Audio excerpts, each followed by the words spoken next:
Tractate Bava Batra, page 18. We'll start on the very bottom of 17b. We continue the subject of relationship between two neighbors. Here we are with the issue of Mazik and Isaac, the damagee, let's call them name, always Reuven and Shimon. Reuven wished to dig a cistern, a pit, at the borderline between him and Shimon. Now, the problem is, number one, that area, it's called Sadeh Shelo Asui Leborot. It's not a field that's set up to have this type of ditches or pits, etc. We have a disputation between Abaye and Rabbah. Abaye hold that he can Yachol Ismoch, that he can Me'akev, he can express his opposition, objections, and it will be accepted. Rabbah said, Asur Lismoch, he should distance himself from the borderline when he wants to do such a thing, which is, in a way, each partner can say to the other, or each neighbor can say to the other, not partner, but neighbors, can say to the other, I can do that in my domain. So therefore, that's the idea of 3 handbreadth distance between each property lines.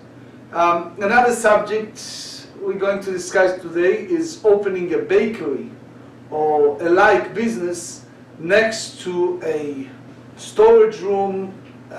They interconnected between the side effect of the business, such as a bakery, for example, with the heating and everything else, with the neighbor.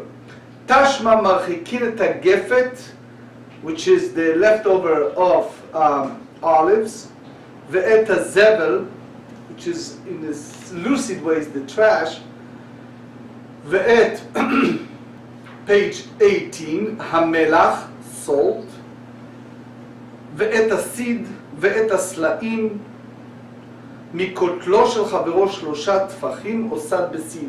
The distance, as we explained in the previous daf, is the 3 handbreadth. So it means as long as the neighbor's wall it's already existed. The Ramban emphasized and he said has to be makom shera'ui lekir. It has to be a proper place for that wall. Ta'ama de'ika kotel. The reason that you need to go for that distance of 3 handbreadth from the boundary, it's because it was existed wall. Haleika kotel somech. Otherwise, the first person can lean on that boundary, and that's basically contradicted to what Rava said. Rava said that you cannot lean some damage on that meitzar, I think it's the right way, is boundary, before that damage. So obviously there is a lot to discuss. You have a Khatam Sofer here in Tosfot. They said that one party can remove that from the other when he wants to build there. Tosfot said that number one, it's damaged the land, as we explained in the previous daf, weakening the land, damaging the land, cause the land to have the order, or cause the land to have an issue of building there in the future. And is another view, you see it also in Rashbam and Ritva, that it's a torah besiluk, that is an arduous effort to remove. Just a side note, a story that comes to mind. I heard it from the great Rabbi Berl Wein, used to be the president of the OU and the rabbi in Miami Beach. So he relates a story that happened in those days in Chicago. It was post-World War II. He was a builder. He had a very cheap property, large sum of land. But that was originally a trash area. He bought it cheap, and unfortunately he made the decision to fill it up with some type of sand or dirt, and then he built mansions, very fancy homes there. And he sold all those homes and disappeared to South America. You never find him. Why is that? Because several years later, unfortunately, the odor, the bad smell came out, which you cannot avoid. So as much as people wanted the fancy and large size of property, that was the reason for that. Anyway, Gemarrah said, לא, כי ליק הכותל נמי לא סמיך, ואלא מאי כמשמלן, דהני קשור לכותל. As we said, that this is basically damage that a wall. Obviously, there are others that hold that they concern that someone else will build there. As we said, there are many concerns. The value of the estates, the smell, the weakening of the land, the potential building there by others. Is all kind of explanations why he is considering kashu lakotel. So now the Gemara challenge Rava from the second part of the Mishnah. Tashma, marchikim et hazraim. You distance when you planted those seeds, ואת המחרשה ואת מרגליים, מן הכותל 3 טפחים. You have to have in their proximity to the wall between Reuven and Shimon. As we explained, the distance, the minimum distance required by halacha is 3 handbreadth. So it means again that wall of the neighbors already existed, and that's the story. You have to put a distance to avoid damage between them. Tama de'ika kotel. The reason that you have to do it is because there is a wall. Haleka kotel, but if it's not, samich, you can lean it. So it's basically challenge what Rava said. He said, lo, ki leka kotel nami lo samich. Ve'lamai kamashman, dim tunta kashe la kotel. That this type of moisture or potential of issue of mold, mildew and things, it damaged the wall. That's the reason that you distance it. For example, if you talk about meiraglaim, lucidly speaking, is the urination. Obviously, there's a damage. Nachlat Moshe elaborates of what type and how. Tashma, והאת הריחיים 3 מן השכב, which is the bottom one, שהן 4, that is a 4 handbreadth, ומן הרכב, which is the top part of the stones with existed wall.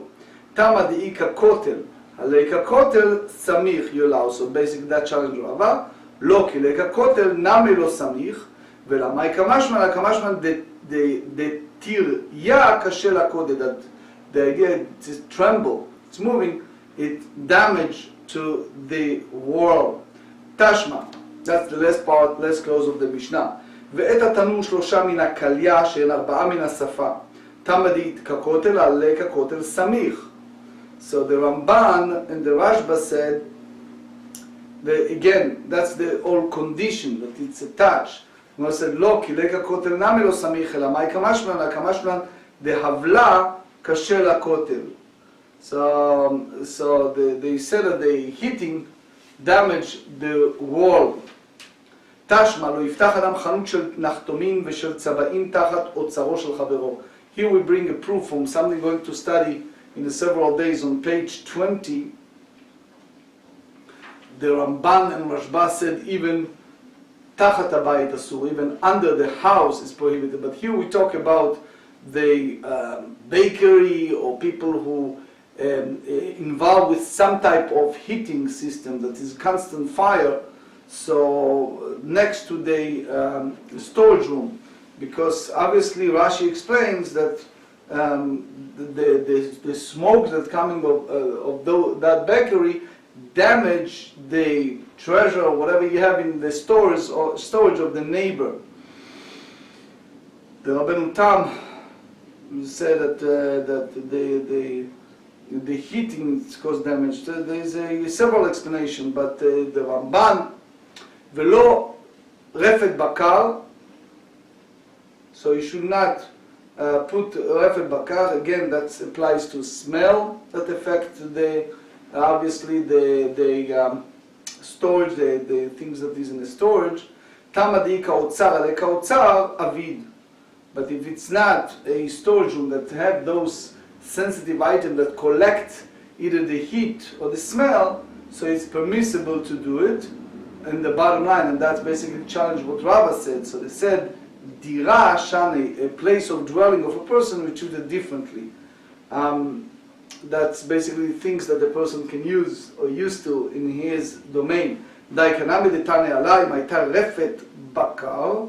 Tosfot said that that's apply also the some bakery or a place of that they do painting. Kodemet Lautza. Tashma. Now we learn from the upcoming Mishnah on page 26. Lo ita adam ilan samuch lesade, ela im ken yirchik mimenu 400. This is again a requirement when you're planting a tree. You have, we're getting too bishvat.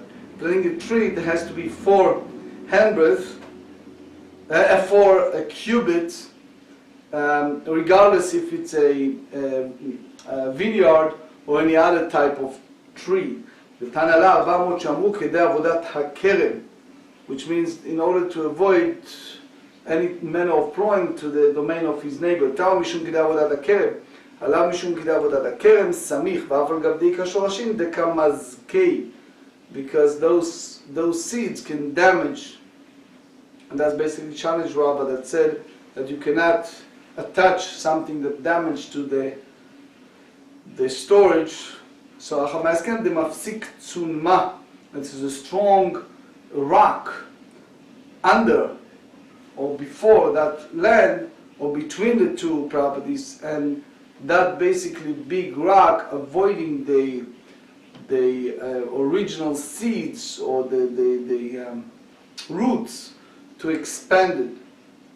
The Elet HaShachar is a book called Elet HaShachar. It says if those roots spread, he needs to make an effort and cut them. That's his obligation. היה גדר בינתיים זה סומך לגדר מכאן וזה סומך לגדר מכאן. If it was a fence between the two estates, avoid plowing from one to another, from one neighbor to another, so each one of the neighbors can lean his tree to that fence. So without mechitza, without a rock or partition, was prohibited. So he said, יחד עם הסייפה, היו שורשיו יוצאים בתוך של חברו מעמיק להם 3 טפחים, כדי שלא יעכב המחרשה, ואם מפסיק צונמה, if they have this rock that divided, מהי באו התם, what's the idea of the roots, how they spread toward that heavy rock, החכמה ואילב צונמה, if it wasn't rock between the two estates, and he planted the tree there, והיו שורשיו יוצאים לתוך של חברו, מעמיק 3 טפחים, you need to dig 3 handbreadth, כדי שלא יעכב המחרשה, when there's a plowing, you will not stuck there. Tashma. We bring another challenge to a view of Rabbah, from upcoming Mishnah on page 25b.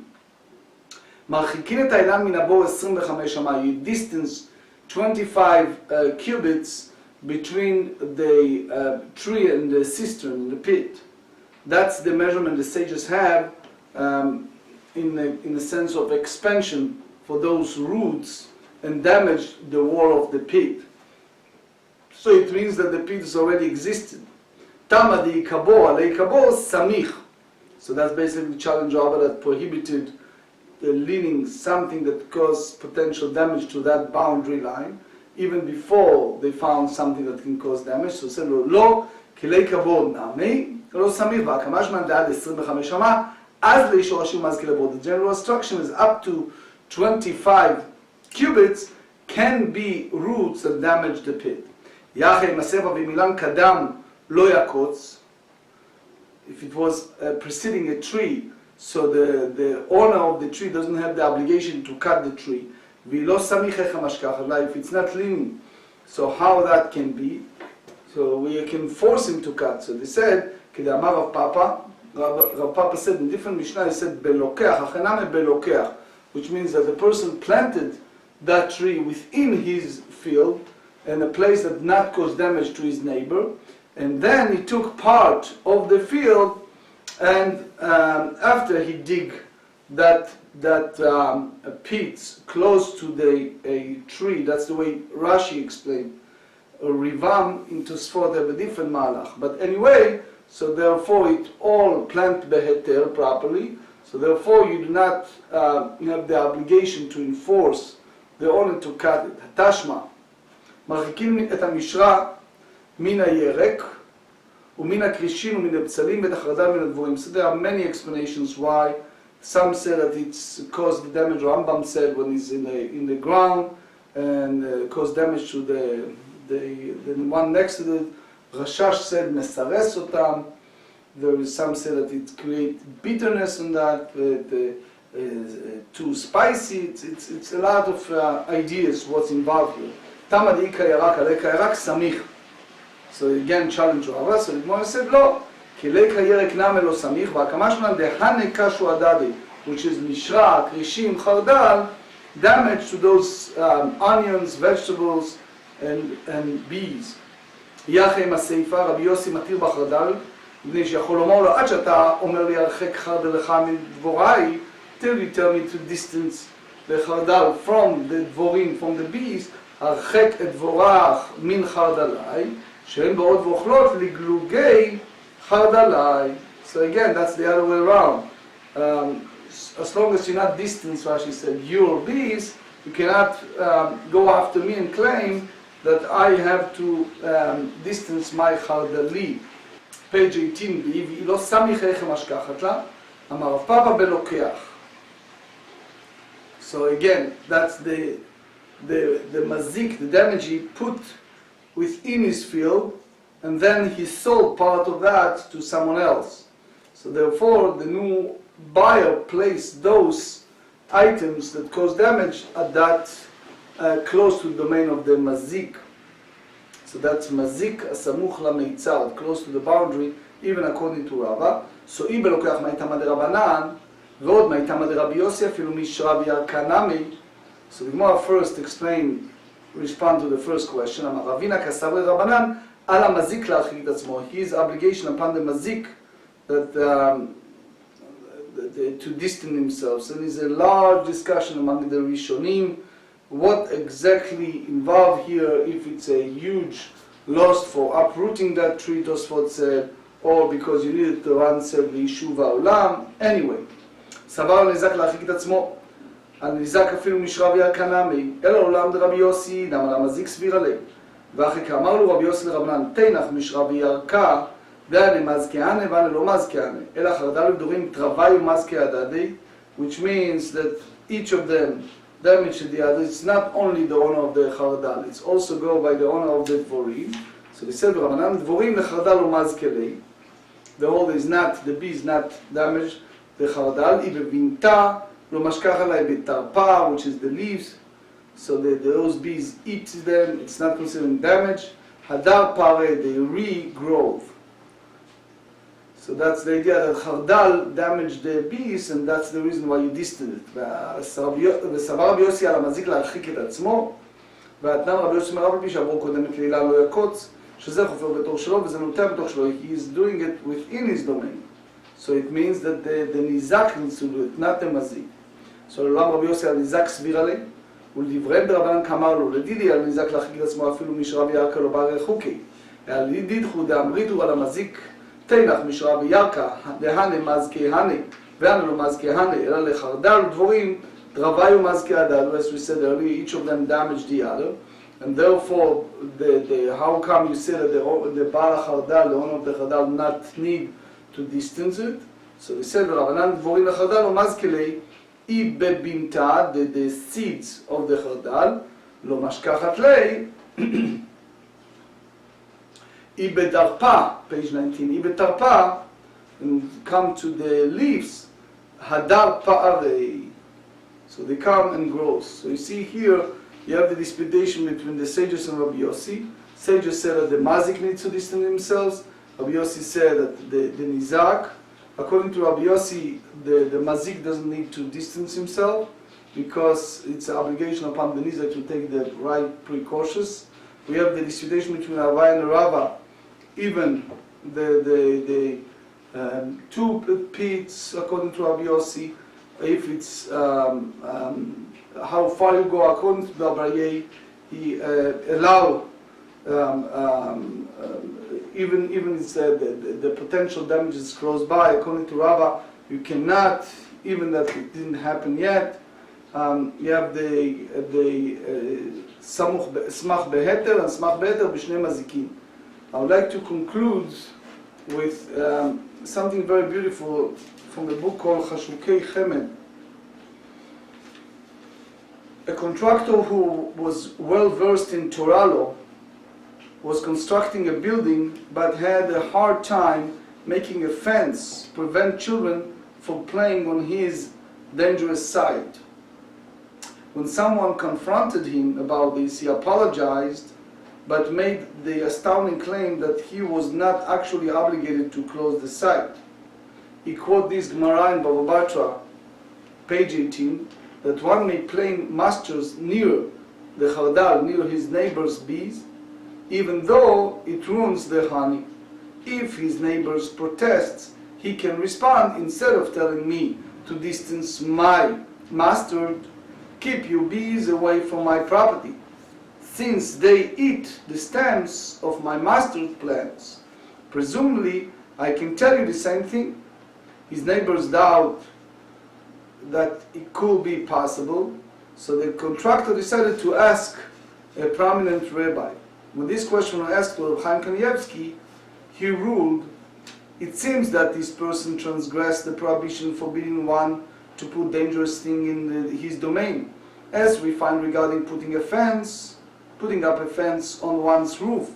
Placing a building site in a public with no barrier is sure to drive children to mischief and can be dangerous. The proof from these bees is irrelevant, since that is merely a question of who must pay for a mutually damaging reality. Since without a barrier children are sure to play there, the contractor is obligated to fence in this dangerous site. As we said, that's from the Chashukei Chemed.